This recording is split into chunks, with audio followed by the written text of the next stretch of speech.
Perhaps, it may not be happening, as you would expect at that point of time. It will happen. Certainly, it will happen more gloriously than what you expected.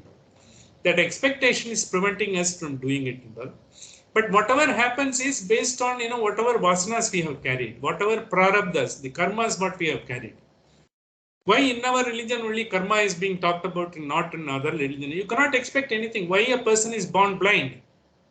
Can you expect, because he also has got, because the same conditionalities in which, because our mothers have also carried in their womb, and so is he.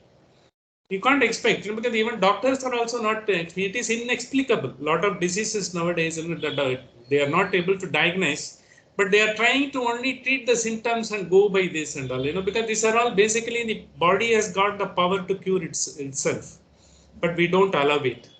But that's why, last week when we talked about, when we say we have taken the birth as this human being without any of the deformities, that itself is a very great boon. That's what I quoted the Tamil, that great old lady who was the Sangam literature, that Avayar, she has said, Aridaridu Manidarai Pirathal Aridu, Manidarai Pirandagalam, Poon Kurudu Sevidu Pedining Virtal. You are born as a human being, you are not born blind. God has given you the eyes, He has given the ears, all your faculties are working perfect.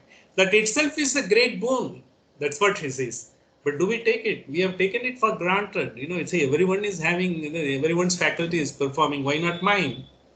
But there are so many people we don't see, because who are born blind, who have got the congenital problem, even the heart problem is there. That you may see, in dime a dozen you are seeing everywhere and all. These are all things, because it is their lot. How is their lot? What is that, I am so superior to them. Why it should happen to them? This is where, when you ask the question, welcome, Mr. Narayanan, welcome, welcome. So, why it should happen to me only and all? This is where, the human, the sorrow. Because when you are, everything is okay, everything is, go by the reason, you think, it has to happen. And, you got a good job and you got the chauffeur-driven vehicle and you got a good place to live. We think, okay, why I should bother about all these things? It all happened, it's given. But someone else is not having this and all, it is his lot. That's what we say. And some people are not able to take it. Why I should only suffer? Why my child should only be born blind? The mother will think like that. Why it should be? Why? Because this will also happen. This why has got only one answer. Because it is nothing but, you have carried it and you are trying to exhaust it during this birth. But when your eyes are not, when you are born blind, your other faculties will be too sharp. Your listening will be too sharp. A blind man, because a lot of people, who have achieved. Even one advocate general, in West Bengal, he was one of the finest, the advocate of the time. And he was born blind. But he was so, his legal knowledge is par excellence, because his analytical skill is, you can't compare it. He was there as advocate general, even born blind, because now the opportunities are there. It is all differently able. That's what we got. We don't call them deformities, because they have got, a divine law of equality is there. When He has given you something, minus, He has given so many pluses. But we are not able to take those pluses. And we have gone everything, all the faculties perfect, that itself is a plus that we don't realize it. When some misfortune takes place, because this type of thing, when there is a accident, there is a sort of landslide, when people, because you are not able to explain why it happens and all. Because these are all things are ordained by our own. That is what, our Sanatana Dharma says. Why it should happen only to them and all. Because the explanation given is, as you have taken this body, the soul is permanent. It comes and stays in this body. Sometimes, you may like certain clothes. Sometimes, you may be, because you don't like the clothes, because you want to have some different clothes. It is solely like that.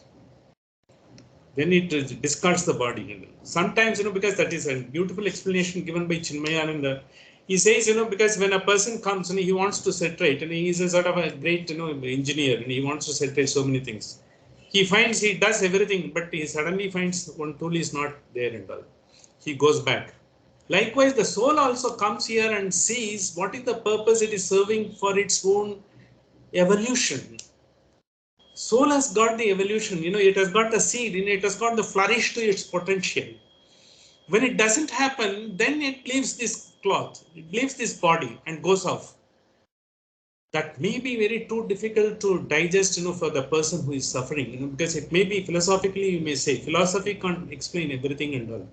The philosophy is only the construct by which you will be able to find out the reason and how to overcome, because perhaps you will be able to, because you will not be able to sort of bring back the person or bring back anything, bring back the experience, because some bad things has happened. You will not be able to correct it, but you will only be able to learn from it and proceed further.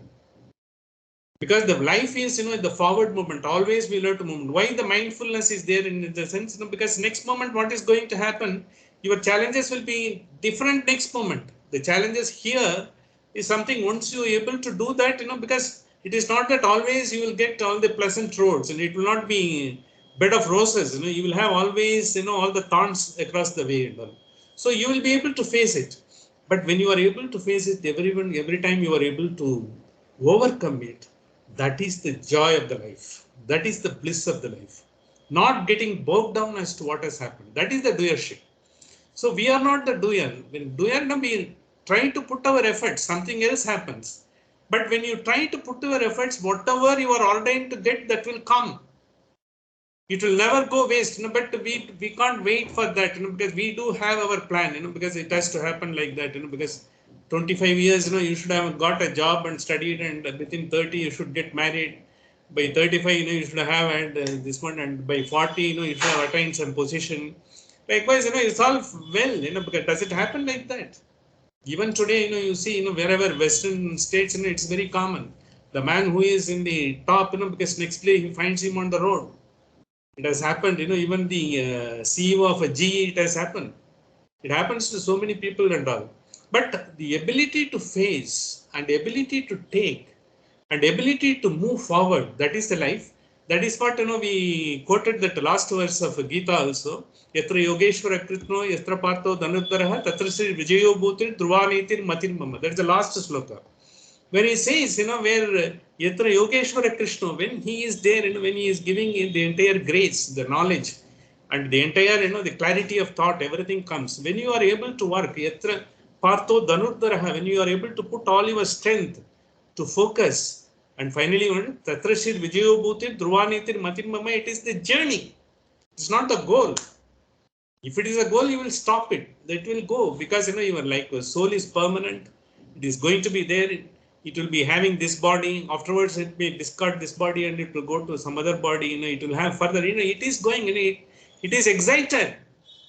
So going from one body to another, do we bother about our teenage times? Yes, it was good at that point of time. Now you are not bothered about what happened and all, because you are seeing what is happening now. Likewise, that is gone. That has come and that has gone.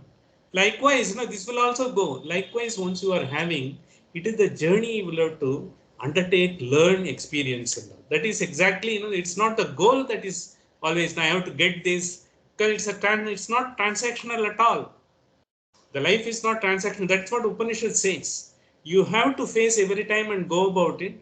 It's because your journey continues even after this body goes, because your journey is a higher journey is there. That is much more exciting.